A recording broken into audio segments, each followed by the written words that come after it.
অবশেষে চাপে পড়ে ডক্টর ইউনূস পদত্যাগ করলেন। তার সঙ্গে বিপদে পড়ে গেছেন সমন্বয়ক এবং উপদেষ্টারা। এইদিকে সেনাপ্রধানের হাত ধরে ক্ষমতায় বসতে চলেছেন শেখ হাসিনা। বিস্তারিত জানতে ভিডিওগুলো সম্পূর্ণ দেখতে থাকুন। ভারত সেই সুযোগ নেবে, পাকিস্তান সেখানে লোক পাঠাবে, শ্রীলঙ্কা লোক পাঠায়। বাংলাদেশ একদম আপনার ধ্বংসের যে দ্বার প্রান্ত আছে না ভাই, ধরেন আপনার হাত ছেড়ে দিলেই আপনি কুয়ায় পড়ে যাবেন, আর পড়ে গেলেই আপনার মৃত্যু অনিবার্য, কেউ আটকাতে পারবে না আল্লাহ সুবহানাহু ওয়া তাআলা ছাড়া, তাই না? ঠিক আমাদের বাংলাদেশটা বর্তমান এই অবস্থানে এভাবে ঝুলন্ত অবস্থায় আছে। কেমন এভাবে ঝুলন্ত অবস্থায় আছে? আজকে মির্জা ফখরুল ইসলাম আলমগীর সাহেব আপনার ডক্টর ইউনূসের সাথে সাক্ষাৎ করেছে নির্বাচনের রোড ম্যাপের বিষয়ে। ইতিমধ্যে ওনাদের যে বক্তব্য, যে ডক্টর ইউনূসের বক্তব্যে তারা অসন্তুষ্ট। বিএনপির প্রশাসন সুতরাং নিরপেক্ষ নির্বাচন হবে না, তার মানে হচ্ছে একটা নির্বাচন বিরোধী একটা মনোভাব কিন্তু দাঁড়ায় গেল। এই অবস্থায় বিএনপি এখন কি করবে? বিএনপি কি বলেছে? প্রধান উপদেষ্টার সঙ্গে বৈঠকে একটা চিঠি দিয়েছে। আসসালামু আলাইকুম সম্মানিত দর্শক, আজকের ভিডিওটি আপনারা সম্পূর্ণ মনোযোগ সহকারে শুনবেন এবং দেখবেন ডক্টর ইউনূস কেন পদত্যাগ করতে চলেছেন, ডক্টর ইউনূসের হাত থেকে কেন ক্ষমতা ছুটে যাচ্ছেন। প্রিয় দর্শক মণ্ডলী, তার কি কারণ সমন্বয়করা, তার কি কারণ উপদেষ্টারা? প্রিয় দর্শক, ডক্টর ইউনূস কেন হঠাৎ করে ক্ষমতা ছাড়তে বাধ্য হচ্ছেন, তাকে বাধ্য করতেছেন? ডক্টর ইউনূস হঠাৎ করে কেন পদত্যাগের সিদ্ধান্ত নিয়েছেন? প্রিয় দর্শক, সবকিছু মিলে আজকের এই ভিডিওতে কিছু চাঞ্চল্যকর তথ্য পাবেন। ডক্টর ইউনূসের ক্ষমতা যখন তখন চলে যাবে কিসের জন্য? শেখ হাসিনা কি আবারও তাহলে ক্ষমতা ফিরে পাচ্ছেন? সেনাপ্রধান জেনারেল ওয়াকারুজ্জামান কি করতে চাচ্ছেন? সবকিছু মিলে আজকের এই ভিডিওটি অত্যন্ত গুরুত্বপূর্ণ হতে চলেছে। প্রিয় দর্শক, আমি বেশি কথা বাড়াতে চাই না, আজকের এই ভিডিওটি আপনারা সম্পূর্ণ দেখলে বিস্তারিত বুঝতে পারবেন। তো বেশি সময় নষ্ট না করে আমরা মূল ভিডিওতে চলে যাই। আপনারা মনোযোগ সহকারে ভিডিওগুলো সম্পূর্ণ দেখতে থাকুন। আমাদের বাংলাদেশের এই যে শ্রম বাজার, এটা যদি ধ্বংস হয়ে যায় বা নিষেধাজ্ঞা যদি দিয়ে দেয়, তাহলে আমাদের বাংলাদেশ কোথায় দাঁড়াবে?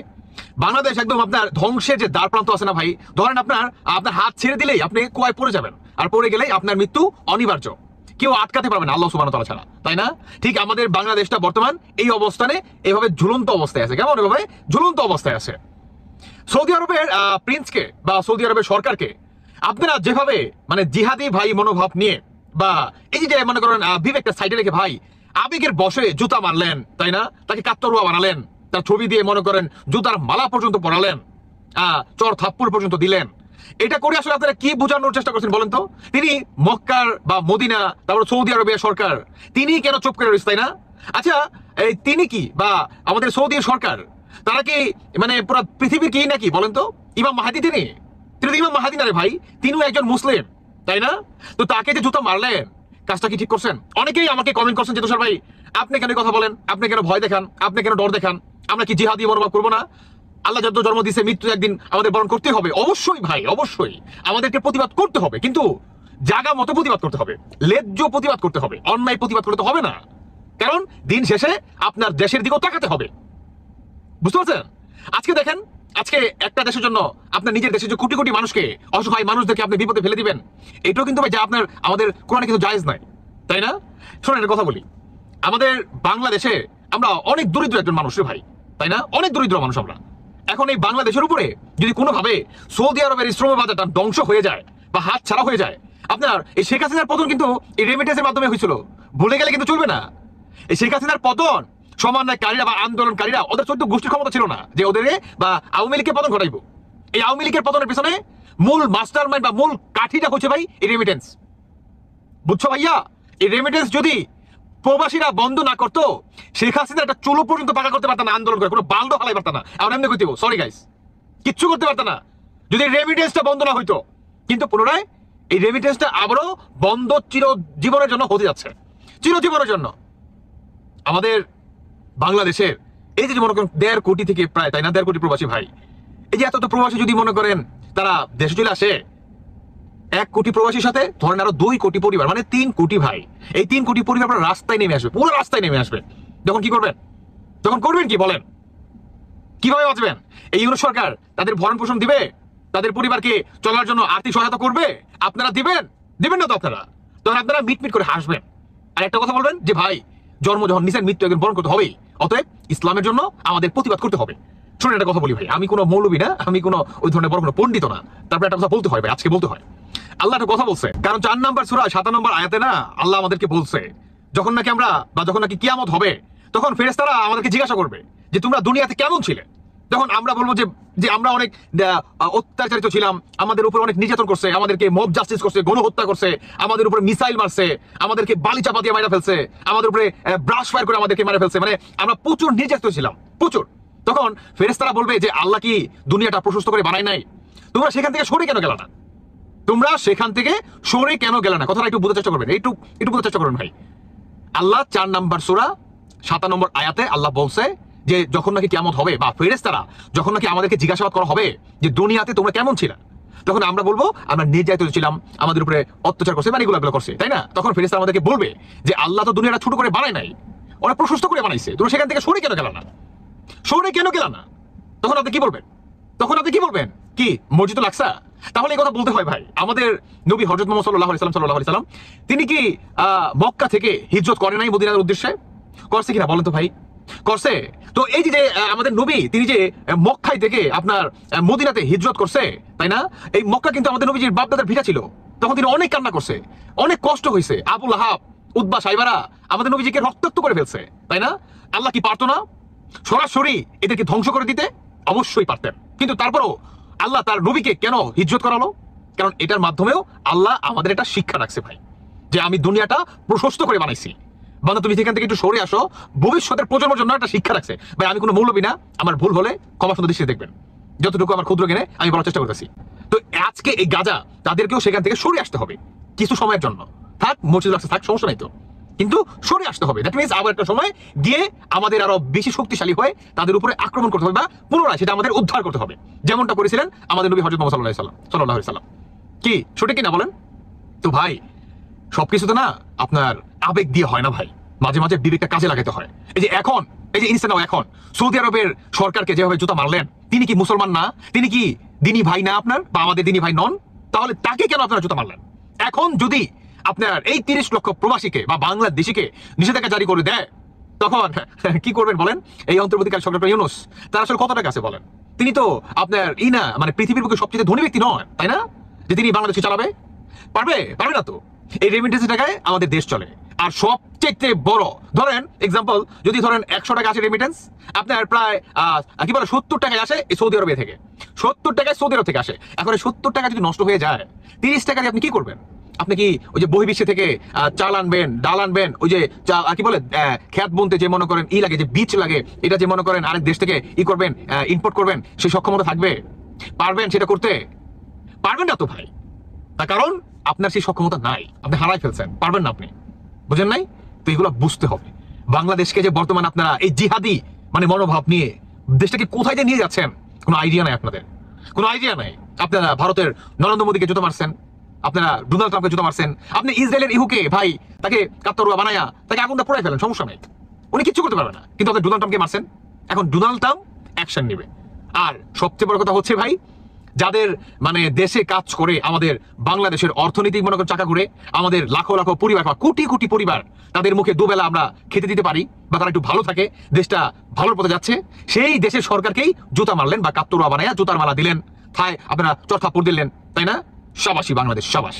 এখন সামনে যে স্টেপটা আসতে যাচ্ছে, এটার জন্য অন্তর্বর্তী সরকারকে বা যারা নাকি যে বা যারা জিহাদি মনোভাব রাখেন, তাদেরকেও বাম্বু খাবেন আপনারা, অচিরেই বাম্বু খাবেন। তবে ভাই মন থেকে দোয়া করি যাতে এই ধরনের বাম্বু না আসে। যদি আসে তাহলে আমাদের বাংলাদেশটা ম্যাসাকার হয়ে যাবে, ম্যাসাকার, জাস্ট ম্যাসাকার। তখন মানুষ মানুষকে মনে করেন কামড়া খাইব, তখন মানুষ মানুষও খাইব, মিলে এখানে কথা। তবে মনের অন্তঃস্থল থেকে ভাই আমি দোয়া করি আল্লাহ সুবহানাহু ওয়া তাআলার কাছে যাতে এটা আপনার না। আজকে মির্জা ফখরুল ইসলাম আলমগীর সাহেব আপনার ডক্টর ইউনূসের সাথে সাক্ষাৎ করেছে নির্বাচনের রোড ম্যাপের বিষয়ে। ইতিমধ্যে ওনাদের যে বক্তব্য, যে ডক্টর ইউনূসের বক্তব্যে তারা অসন্তুষ্ট এবং কিন্তু রোড ম্যাপ আপাতত পাচ্ছে না বলেই কিন্তু আমরা ধরে নিতে পারি যে নির্বাচনের রোড ম্যাপ ইতিমধ্যে আপনার ডক্টর ইউনূস এখনও পর্যন্ত দেয়নি। বিশেষ করে বাংলাদেশে কয়েকটি দল যারা ইতিমধ্যে মাঠে লাফাচ্ছে বেশি, দেখবেন তাদের কিন্তু নিবন্ধন নেই এখন পর্যন্ত। আর যারা নিবন্ধন যাদের রয়েছে, যেমন বিএনপি, বড় দলের মধ্যে বিএনপি, তাদের নিবন্ধন আছে, তাদের লক্ষ লক্ষ কর্মী আছে, তারা নির্বাচন চাইতেই পারেন। কিন্তু নির্বাচন কেন পিছাচ্ছে বা বিএনপিকে আপনার জনগণ থেকে বিচ্ছিন্ন করার একটি অপচেষ্টা আমার কেন জানি মনে হচ্ছে যে তারা চালাচ্ছে। যদিও আমি আওয়ামী লীগকে সাপোর্ট করি, কিন্তু আমার কেন জানি এমন একটি ষড়যন্ত্রের গন্ধই কিন্তু আমি পাচ্ছি। কারণ একটি নির্বাচিত সরকার যেহেতু বাংলাদেশ থেকে চলে গেছে বা অভ্যুত্থানের মাধ্যমে হোক যেভাবেই হোক গেছে, কিন্তু 3 মাসের ভিতরে কিন্তু বাংলাদেশে একটি নির্বাচন দিয়ে এই যে সংস্কারের কথা বলা হচ্ছে, এই সংস্কারগুলো কি জানেন? কারণ এই বাংলাদেশে যারা সংস্কারের নামে যারা আসছে তারা এই দেশ থেকে অর্থ তারা এই দেশ থেকে নিয়ে বিদেশে চলে গেছে। যেমন ফখরুদ্দিন মঈনুদ্দিনের কথাই যদি আমরা বলি, যে তারা রাষ্ট্র শাসন করেছে কিন্তু তারা এই রাষ্ট্র থেকে বিপুল পরিমাণ অর্থ বিদেশে পাচার করে নিয়ে গেছে এবং কি তারা আরাম আয়েসে কিন্তু জীবনযাপন করতে পারতেছে। ডক্টর ইউনূসও কিন্তু এর বিপরীত কেউ না, উনি কিন্তু সেই লেভেলের লোকই। ওনার যেই বর্তমান বাংলাদেশে ইনভেস্ট রয়েছে সেই ইনভেস্ট দেখবেন এর থেকে আরও বেশি অর্থ উনি বাংলাদেশ থেকে নিয়ে যাবে। নির্বাচন যত পিছানো হবে ততই ডক্টর ইউনূসের লাভ হবে, বাংলাদেশ থেকে টাকা পাচার করতে পারবে। বিএনপি কেন বলে একটি নির্বাচন দেওয়ার জন্য? কারণ চায় তারা রাষ্ট্র যেহেতু এখন একটা নাজেহাল পরিস্থিতির মধ্যে রয়েছে, রাষ্ট্র যখন অভিভাবক শূন্য হয়ে পড়েছে, তারা একটি নির্বাচনের মাধ্যমে বাংলাদেশের জনগণকে নিয়ে একটি ক্ষমতায় আসতে চায় বা সংসদে যেতে চায় বা তারা ক্ষমতার স্বাদ ভোগ করতে চায়। এটা চাইবেই, কারণ দীর্ঘ 15 বছর তারা ক্ষমতার বাইরে ছিল, নির্বাচন দিলেই তো তারা ক্ষমতায় যেতে পারে। কিন্তু ডক্টর ইউনূস এরকম কিন্তু স্পষ্টভাবে কিন্তু এখনও নির্বাচনের রোডম্যাপ ঘোষণা করেনি। না করার পিছনে কারণ এটাই আমি দেখতেছি যে আগেকার যেই আপনার উপদেষ্টা পরিষদ যারা এসেছিল আপনার অল্প সময়ের জন্য, তারাও কিন্তু সেটিই করেছে। কারণ সুযোগ পাইলে কিন্তু কেউ হাতছাড়া করতে চায় না। ডক্টর ইউনূসও কিন্তু এর বিপরীত কেউ না। এখন যদি আমি বলি যে শেখ হাসিনার নির্বাচনই ডক্টর ইউনূস 29 সাল পর্যন্ত সেই উপদেষ্টা পরিষদে থাকবে বা নির্বাচন 29 সালের আগে কিন্তু নির্বাচনও হচ্ছে না, এরকমটাও তো আমরা বলতে পারি। কারণ যেহেতু বাংলাদেশে একটি নির্বাচন হয়ে গেছে, শুধু ক্ষমতার পালাবদল হয়েছে, শেখ হাসিনা চলে গেছে, ডক্টর ইউনূস এসে বসছে, 29 সাল পর্যন্ত সেও থাকবে। এমনও বলতে পারে যে সংবিধান অনুযায়ী নির্বাচন হবে, সংস্কার আরও বাকি রয়েছে, এগুলো করে আমরা 29 সালে নির্বাচন দেব। তার মানে কি শেখ হাসিনা যে নির্বাচনে প্রধানমন্ত্রী হয়েছিল, ডক্টর ইউনূস এখন সেটি দিয়েই 29 সাল পর্যন্ত থাকার একটি অপচেষ্টা চালাচ্ছে বলে আমরাও সেটি ধরে নিতে পারি। আজকে বিএনপি কেন বলে যে নির্বাচন দেন বা রোডম্যাপ দেন, এগুলো আসলে যখন নির্বাচিত সরকার না আসবে, যেই আসুক, নির্বাচিত সরকার যদি না আসে বাংলাদেশে, তাহলে কিন্তু আপনার এই দেশ বা এই রাষ্ট্র কখনো স্থিতিশীল পরিস্থিতিতে যাবে না এবং কি ঠান্ডা হবে না। যখন একটি নির্বাচন হবে, যেই কোনো দল ক্ষমতায় যাওয়ার পরে কিন্তু দেখবেন বিশ্বের সাথে আমাদের দেশের কানেক্টিভিটি অনেকটা বাড়বে এবং এই দেশের সাথে বিজনেসের যেমন ভালো একটি পরিবেশ তৈরি হবে, বিদেশিরা এই দেশে বিনিয়োগ করবে বা রাষ্ট্র একটু ভালো পরিস্থিতি যাবে, এটাই স্বাভাবিক। কিন্তু নির্বাচন ছাড়া আপনি এইভাবে নির্বাচনবিহীন একজন রাষ্ট্রপ্রধান হয়ে বাংলাদেশে বসে থাকবেন, এগুলো কিন্তু দেশের জনগণও মেনে নিবে না এবং কি বিএনপি তো মেনে নিবে না। আওয়ামী লীগ তো নির্বাচনের কথা বলেই না। আওয়ামী লীগ বলে আমরা এখনও বাংলাদেশের প্রধানমন্ত্রী এবং কি শেখ হাসিনাও বলে আমি বাংলাদেশের প্রধানমন্ত্রী। তো এখন কোন চিপার মধ্যে এই দেশ পেরো রয়েছে? আমি আসলে অনেক সময় অবাক হয়ে যায়, মানে কোন মাইন্ডকের চিপায় এই বাংলাদেশ এখন অবস্থান করতেছে। আসসালামু আলাইকুম দর্শক, রাজনৈতিক একটি টানাপোড়েন কিন্তু শুরু হয়ে গেছে বাংলাদেশে। যখন বিএনপির সঙ্গে প্রধান উপদেষ্টার কথার বনি বনা হলো না, প্রধান উপদেষ্টা বললেন যে সেই ডিসেম্বর থেকে জুন, আবার অন্যদিকে মির্জা ফখরুল ইসলাম আলমগীর যিনি বিএনপির প্রতিনিধিত্ব করছিলেন, তিনি যখন বললেন যে না ডিসেম্বরের মধ্যেই সম্ভব, এই কথাই যখন নাকি মীমাংসা হলো না, এরপরে আসিফ নজরুল যে ব্রিফিং করলেন যে বিচার করা আমাদের হচ্ছে অধিকার, আমাদের দায়িত্ব, সব মিলাই বোঝা যাচ্ছে সরকারের অ্যাটিটিউডটা হচ্ছে যে প্রলম্বিত করা। তবে বেশি প্রলম্বিত হবে এখনো বলছেন না, ডিসেম্বর থেকে জুন, কিন্তু এরকম ডিসেম্বর থেকে জুন হবে এইটা ধরে নিয়ে কোনো রাজনৈতিক দল বসে থাকতে পারে না, তার নির্বাচনী প্রস্তুতি নিতে পারে না, এটা পরিষ্কার। তো একটা নির্বাচনের নির্দিষ্ট সময়সীমা অন্তত একটা মাস ফিক্সড করা, সেটাও কিন্তু বিএনপি পায়নি। অন্যদিকে জামাতও একটা কৌশলগতভাবে দুই পক্ষই বজায় রাখছে, তারা বলছে মানে আগামী রোজার আগে। আর এনসিপি তো একেবারে মোটা থেকে বলছে মৌলিক সংস্কারগুলো কতগুলি, জুলাই সনদ হইতে হবে, এই সমস্ত নানা। তারপর এখন বলছে যে বিএনপির প্রশাসন, সুতরাং নিরপেক্ষ নির্বাচন হবে না। তার মানে হচ্ছে একটা নির্বাচন বিরোধী একটা মনোভাব কিন্তু দাঁড়ায় গেল। এই অবস্থায় বিএনপি এখন কি করবে? বিএনপি কি বলেছে? প্রধান উপদেষ্টার সঙ্গে বৈঠকে একটা চিঠি দিয়েছে, সেই চিঠিতে তারা বলেছে জনগণকে ভোটাধিকার থেকে বঞ্চিত রাখার কৌশল সমর্থন করে না বিএনপি। জনগণকে ভোটাধিকার থেকে বঞ্চিত রাখার কৌশল সমর্থন করে না বিএনপি, অর্থাৎ জনগণের অধিকার, তারা ভোট দেবে। গত 15 বছরে তারা ভোট দিতে পারেনি, এই কারণে তারা ভোট চায়। এটাই হচ্ছে বিএনপির মূল যুক্তি। দল বা গোষ্ঠীর স্বার্থে রাজনৈতিক প্রতিষ্ঠানকে হেয় ও অপ্রাসঙ্গিক করার অপচেষ্টায় সময় ক্ষেপণ করে জনগণকে ভোটাধিকার থেকে বঞ্চিত রাখার কৌশল বিএনপি সমর্থন করে না বলে প্রধান উপদেষ্টা ডক্টর মোহাম্মদ ইউনূসকে অবগত করেছে দলটি। খেয়াল করেন, ভাষাগুলি খুব গুরুত্বপূর্ণ। দল এবং গোষ্ঠীর স্বার্থে রাজনৈতিক প্রতিষ্ঠানকে হেয় এবং অপ্রাসঙ্গিক করার অপচেষ্টায় সময় ক্ষেপণ করা এবং একই সঙ্গে ভোটের অধিকারকে বঞ্চিত করার কৌশল সমর্থন করে। বুধবার রাষ্ট্রীয় অতিথি ভবন যমুনায় প্রধান উপদেষ্টার সঙ্গে বিএনপির প্রতিনিধি দলের বৈঠকে এই বক্তব্য তুলে ধরা হয়। জনগণের স্বার্থ রক্ষা এবং স্থায়ী কল্যাণ নিশ্চিত করার জন্য গণতান্ত্রিক শাসনের বিকল্প নেই বলে উল্লেখ করেছে বিএনপি। সেই কারণে প্রয়োজনীয় সংস্কার দ্রুত সম্পন্ন করে আগামী ডিসেম্বরের মধ্যে জাতীয় সংসদ নির্বাচন অনুষ্ঠানের রোডম্যাপ শিগগির ঘোষণার মাধ্যমে জনমনের সৃষ্ট সব বিভ্রান্তি অবসানের আহ্বান জানিয়েছে দলটি। প্রধান উপদেষ্টার কাছে লিখিত বক্তব্যে এই কথা বলেছেন। এখন বিষয়টা দাঁড়াচ্ছে এমন যে যেই কারণে সময় ক্ষেপণ করা যে একটা বড় সংস্কার, তো সেই সংস্কারটা যদি নির্দিষ্ট হয়, এখন তারপরে যদি ভোট হয়, সেই ভোটে যদি বিএনপি বিজয়ী হয়, তারা সেই সংস্কার কি মানবে কি মানবে না, এইগুলো কিন্তু খেয়াল করছে না অন্তর্বর্তী সরকার। বাংলাদেশের সবচেয়ে বড় রাজনৈতিক দল বিএনপি, তাকে উপেক্ষা করে এইভাবে সংস্কারের দিকে এগিয়ে যাওয়া লম্বা সময় ধরে, মানে প্রায় 1 বছরের বেশি সময় নেয়া একটা নির্বাচন অনুষ্ঠানের জন্য, এইটা সমর্থনযোগ্য কিনা এইটা রাজনৈতিক দলগুলোকে বিবেচনা করতে হবে। কিন্তু ইতিমধ্যে এনসিপি নামক যে রাজনৈতিক দলটা প্রবেশ করেছে, তাদের যে ধরন বলন চলন, তাতে কোনোভাবেই নির্বাচন না, বরং যতক্ষণ না পর্যন্ত তারা একটা রাজনৈতিক পরিস্থিতি তৈরি করতে না পারবে, ততক্ষণ পর্যন্ত মনে হয় না যে নির্বাচন অনুষ্ঠানের ব্যাপারে সরকার সিরিয়াসলি ভাববে। ফলে সব মিলিয়ে মানে খুব অনাগত দিনগুলোতে, সামনের দিনগুলোতে রাজনীতির যে একটি অন্ধকার অবস্থা, সেই অন্ধকার অবস্থার দিকে চলে যাচ্ছে। আভ্যন্তরীণভাবে যদি রাজনৈতিক অনৈক্য থাকে, তাহলে সেটা কারোর জন্যই মঙ্গল হবে না, এবং কোন দিক থেকে বিপদ আসবে এখন সেটাই হয়তো জনগণ লক্ষ্য করবে। প্রিয় দর্শক, আশা করতেছি আপনারা এখন বুঝতে পেরেছেন ডক্টর ইউনূসের ক্ষমতা কেন যখন তখন চলে যেতে পারে, ডক্টর ইউনূসের ক্ষমতা কেন ঝুঁকির মধ্যে রয়েছে। প্রিয় দর্শক, আপনারা চাঞ্চল্যকর প্রতিবেদন শুনতে পারলেন।